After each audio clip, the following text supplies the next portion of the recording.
Cinema சம்பந்தப்பட்ட அனைத்து நிகழ்ச்சிகளையும் தெரிந்து கொள்ள நம்ம சினி மெசேஞ்சர் சேனலை சப்ஸ்கிரைப் பண்ணுங்க.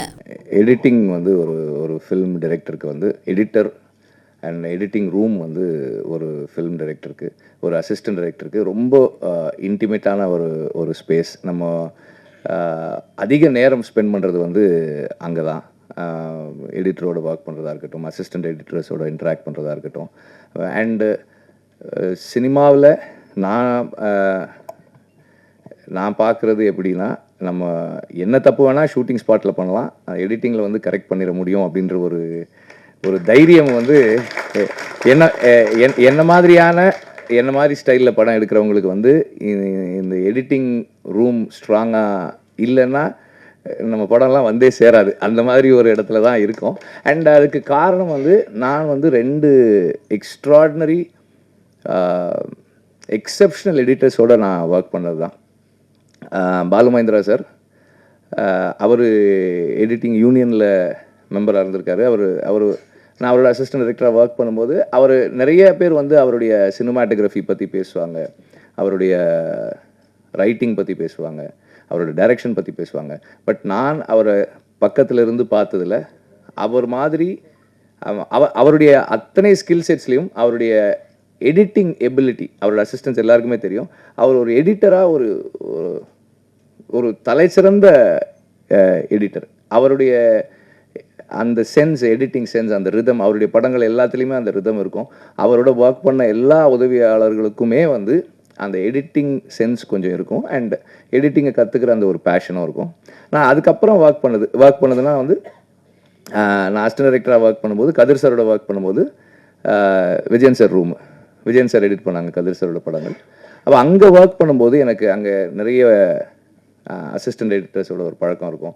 அண்ட் அங்கே ஒர்க் பண்ணும்போது நமக்கு ரொம்ப இன்ட்ரெஸ்டிங்கானது, இன்றைக்கி இருக்கிறவங்களுக்கு, இன்றைக்கி அசிஸ்டன்ட் எடிட்டர்ஸாக இன்றைக்கி இருக்கிற சில எடிட்டர்ஸ்க்கே கூட அது தெரியாமல் இருக்கும்.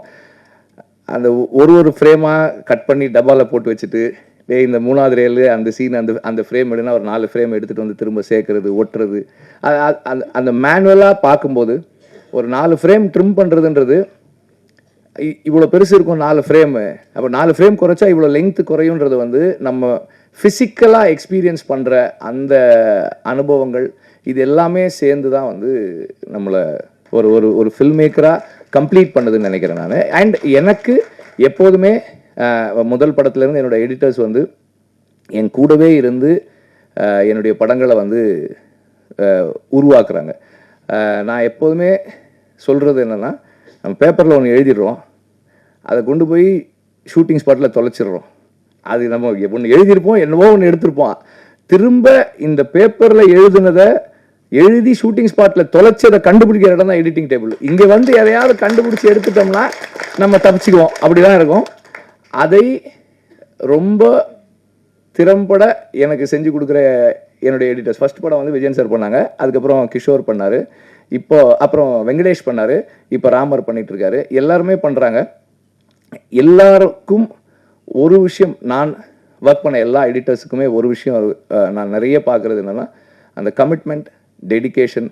ஒரு ப்ராஜெக்ட்னா அதை வந்து கொண்டு வந்து சேர்க்கறதுக்கு கடைசி வரைக்கும் போராடுறதுக்கு இல்லையா. ஒருத்தர் ஒரு மாதிரி. விஜயன் சார் வந்து ஒன்றுமே சொல்ல மாட்டார், கதிர் சாரோட ஒர்க் பண்ணி எல்லாம் ஆர்டர் எல்லாம் பண்ணிடுவார். கடைசி அந்த ட்ரிம்மிங் அப்போ ஸ்டீன் பைக் அப்படி ஓட்டி டக்கர் அங்கே நிறுத்திட்டு திருப்பி ஓட்டுவார், திருப்பி ரிவர்ஸ் பண்ணி அங்கே ஓட்டி அங்கே நிறுத்துவார். 3வது தடவை கேட்பார், இதுக்கு மேலே வேணுமா அப்படின்வார். கதிர் சார் உங்களுக்கு வேணும்னா எடுத்துடலாம் சார், வேணாம் அப்படின்வார். ஸோ அது அந்த இடத்துல அந்த லாஸ்ட் மினிட் வரைக்கும் அது ஒர்க் பண்ணிகிட்டே இருக்கிறது. கிஷோர் அவரும் அந்த மாதிரியான ஒரு இதுதான் இருக்கும், அவரும் அதை சொல்லிகிட்டே இருப்பார், இது சார் இது சரியாக வரல சார், சரியாக வரல சார்.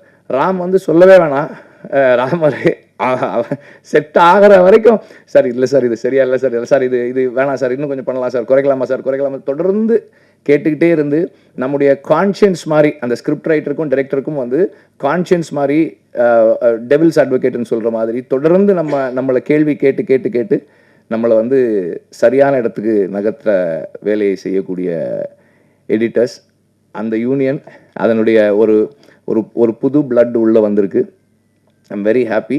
அண்ட் இதில் வந்து இந்த இடத்துல என்னுடைய ப்ரெசன்ஸ் இருக்கணும், நான் இருக்கணும்னு விருப்பப்பட்டு வந்தேன்.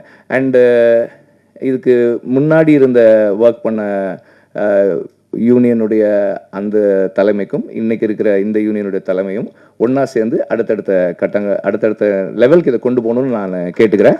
அவங்க சொன்ன சில 2-3 விஷயங்கள் நல்ல விஷயங்களாக இருந்தது. அது எல்லாத்தையுமே நடைமுறைப்படுத்த முடிஞ்சதுன்னா ரொம்ப நல்லாயிருக்கும். நன்றி.